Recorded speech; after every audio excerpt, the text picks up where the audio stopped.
This is Calvin Castine. It's the 17th day of July 2001, and we are at Olympic Stadium for their final inter-league game of the season. The Boston Red Sox are here to play the Montreal Expos, and this will wrap it up for interleague competition. This is a Tuesday, and coming in tomorrow will be the Philadelphia Phillies. And of course, as we all very well know, anytime you have a last this season, it could be the last ever, and the possibility that this would be the last ever interleague game here in Montreal certainly looms over the horizon. We were unable to get across the Jacques Cartier Bridge. The bridge was closed. So we are running a little bit behind here. We'd hope to do a bit of a pregame show, but they are already starting to bring the equipment out to remove the batting cage.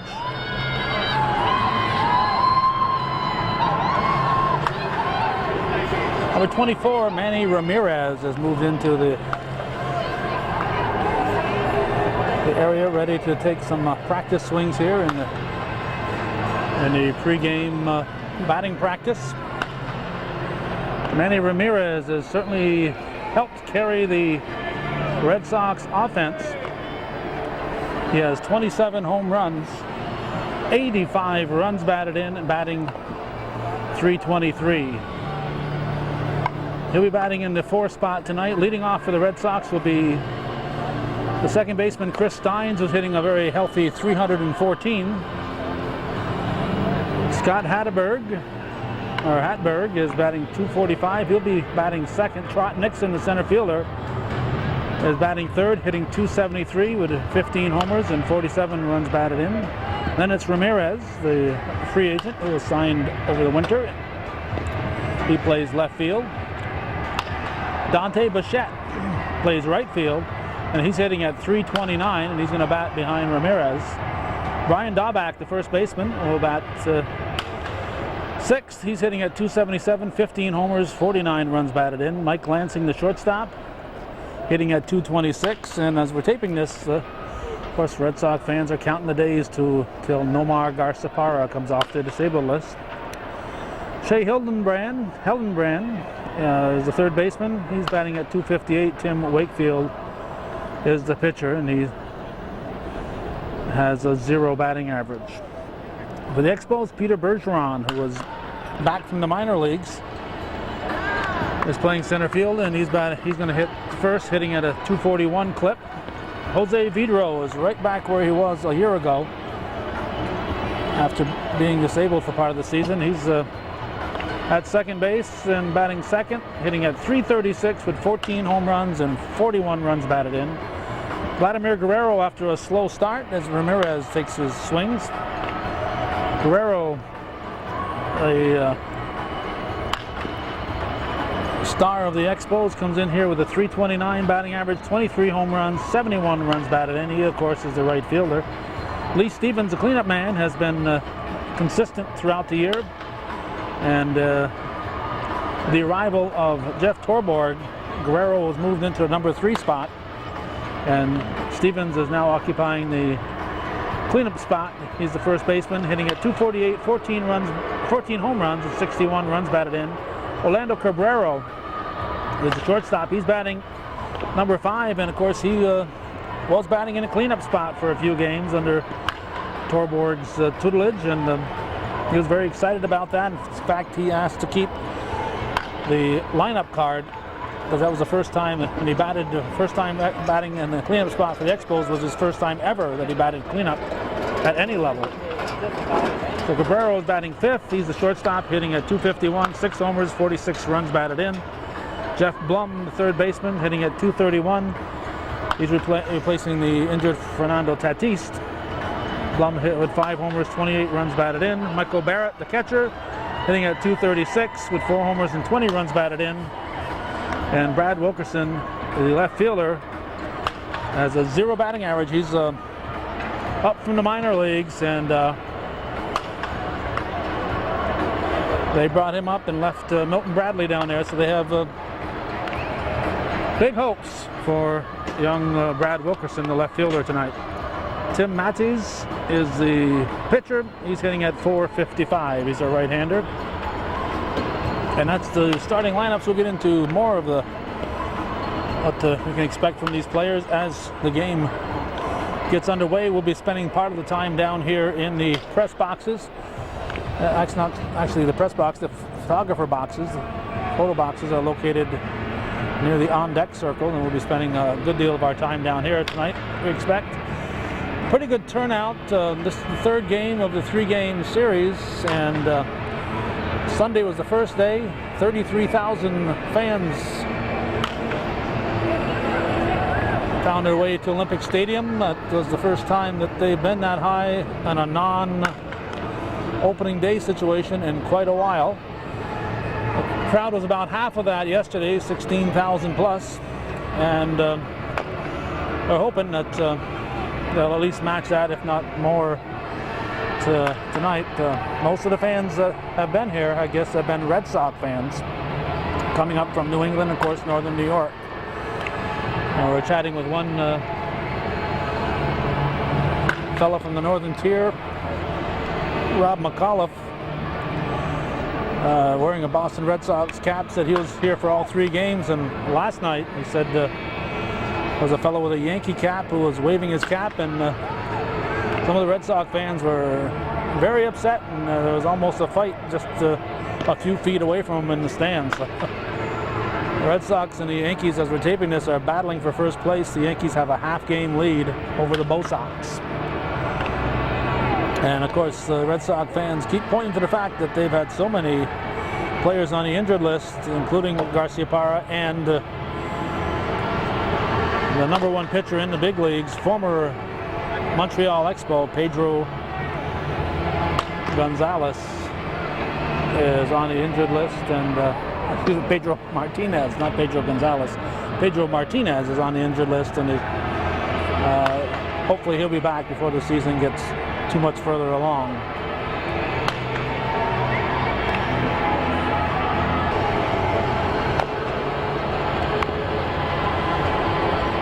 As you can see, the ground crew here is ready to rush the Red Sox off the field.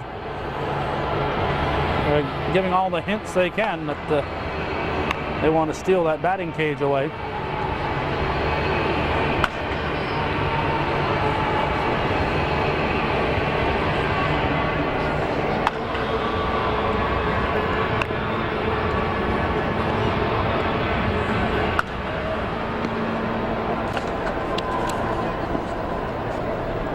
This is Trot Nixon, the center fielder.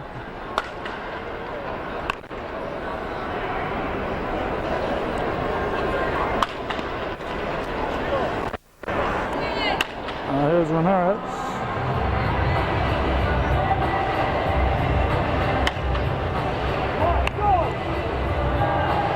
Came over as a free agent from the Cleveland Indians and really carried the Red Sox offense this year. Had an outstanding season.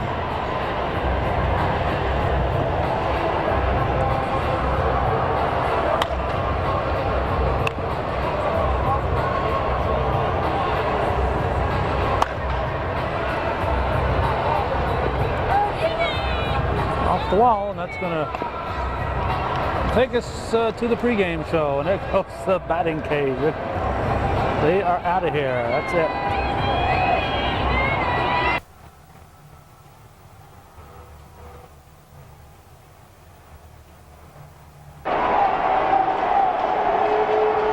Lee Stevens at the plate. They try to pick off Guerrero at first base, throw it away. Vidro scores.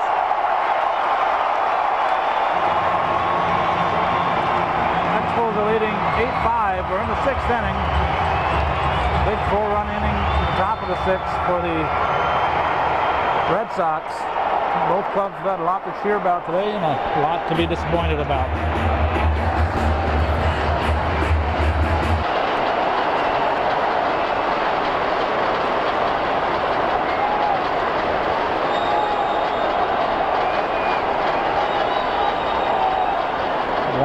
in the 6th. Lee Stevens just hit a 2-run homer.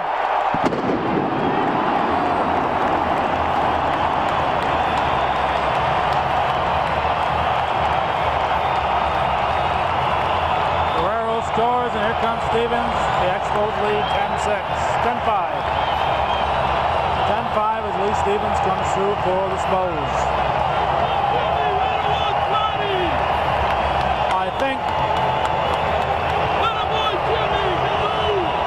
I think the Expo fans have come out for this third game here.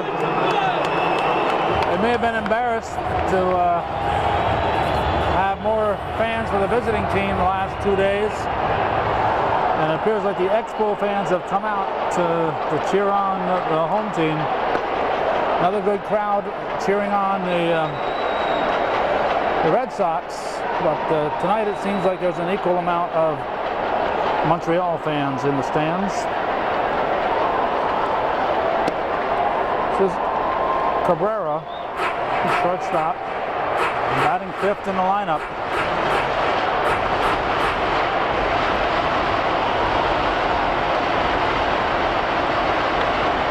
Pops it off to Fist.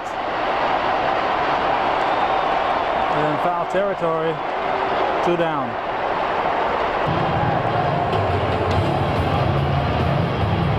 One of the most excited fans is right there on your left. It's Jeff Loria, the owner of the Expos. Here's Jeff Blum.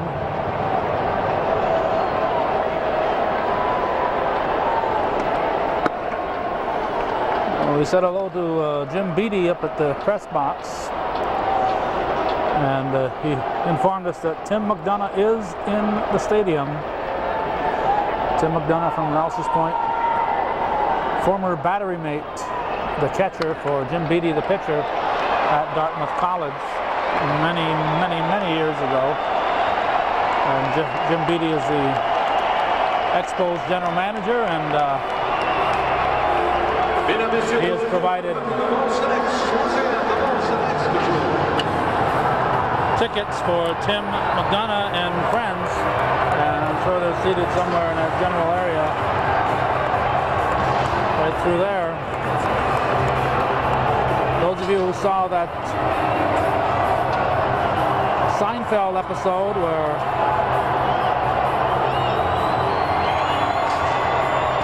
there was big controversy over an Orioles cap in the owner's box at Yankee Stadium, I can guarantee you that if Tim McDonough and his family are sitting in the bleachers, they're wearing Red Sox caps, even though their seats are provided free of charge by Expos general manager Jim Beattie.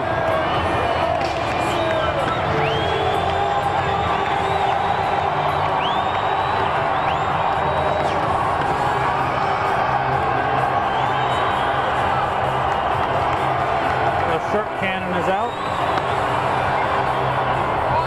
Every 3 innings.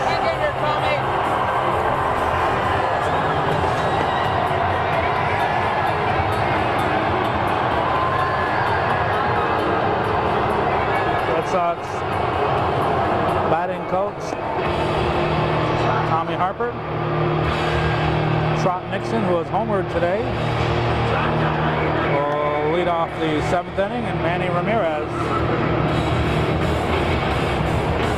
will bat second here in the 7th inning.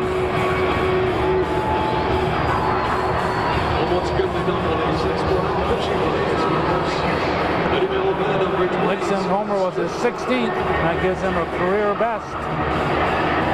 It's a career best for him. He's got 16 already. This is the 93rd game of the season.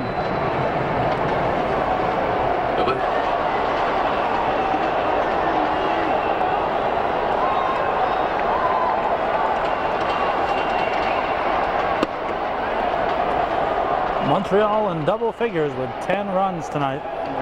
The Red Sox. It's been a long time since the Braves were in Boston. The Red Sox have won the first 2 games of this 3-game series. And the Expos are leading in this one.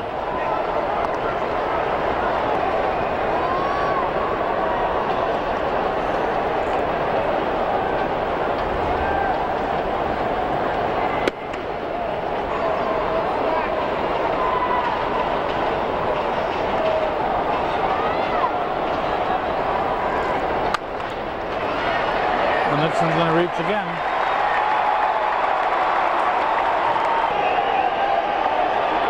Now Ramirez steps in with Dante Bichette moving on deck.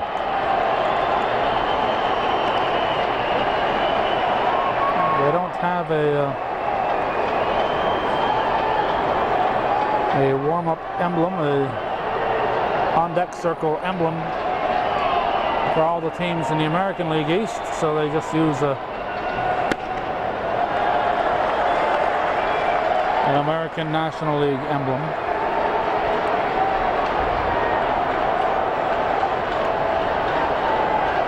Normally the visiting team's emblem is in that on-deck circle.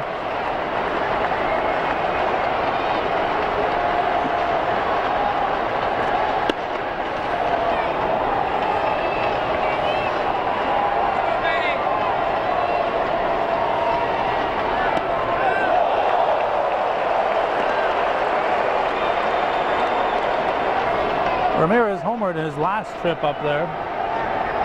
He was 1 for 3, struck out, flew out to right field, and hit his 28th homer in the 6th inning. Well, he's having an outstanding season, as we mentioned earlier.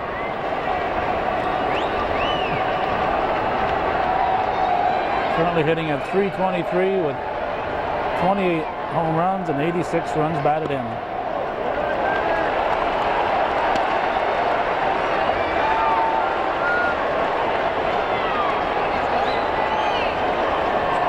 Olympic Stadium with people in the stands. It's a welcome sight.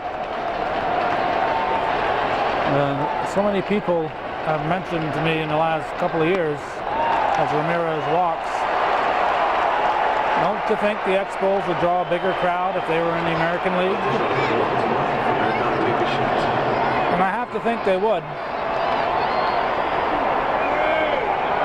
Because not only would they be playing the Red Sox and Yankees on a regular basis, but they'd also be playing the Red Sox and Yankees opponents. And there just seems to be a lot more Yankee Red Sox fans in the northern part of the country than there are Expos and Mets fans.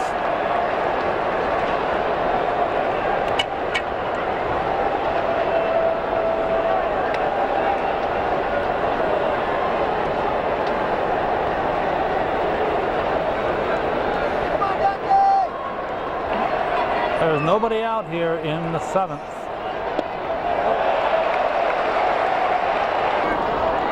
Runners in first and second. Bichette coming into this at bat, hitting at .324. He pops it off the fist. And it goes out of play.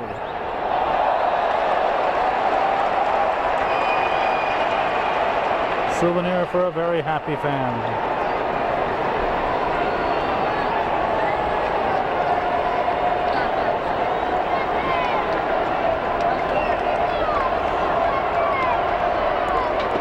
Goes after a bad one with strike 3.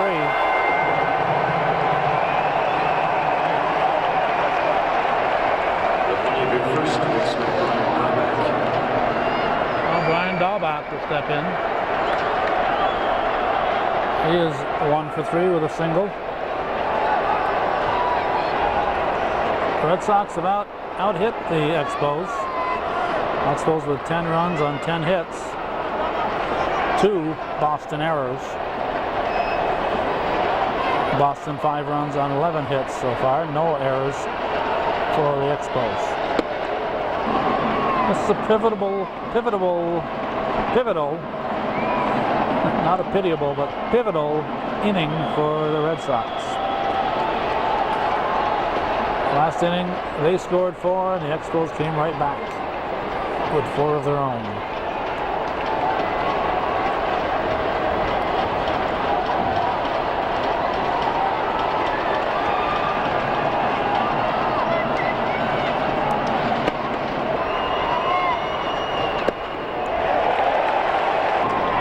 Ball, 2 strikes, 1 out, 2 on.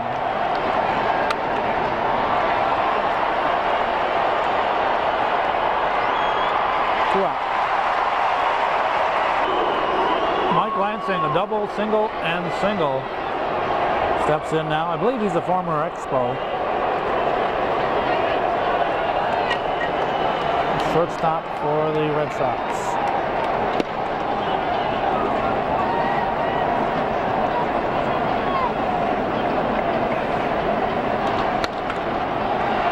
To center field.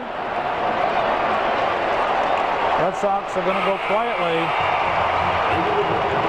in their half of the 7th. Montreal leads it 10-5, and I believe that's going to wrap up our coverage of this ball game. We're going to head back to New York State as they get ready to celebrate the 7th inning stretch here.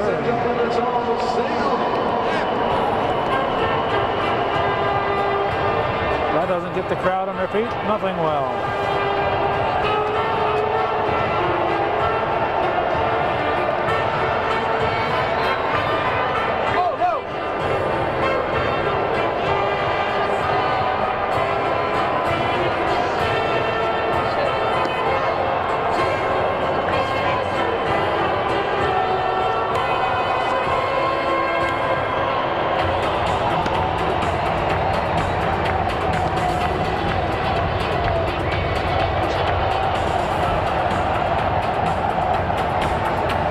They stole some of the XFL cheerleaders.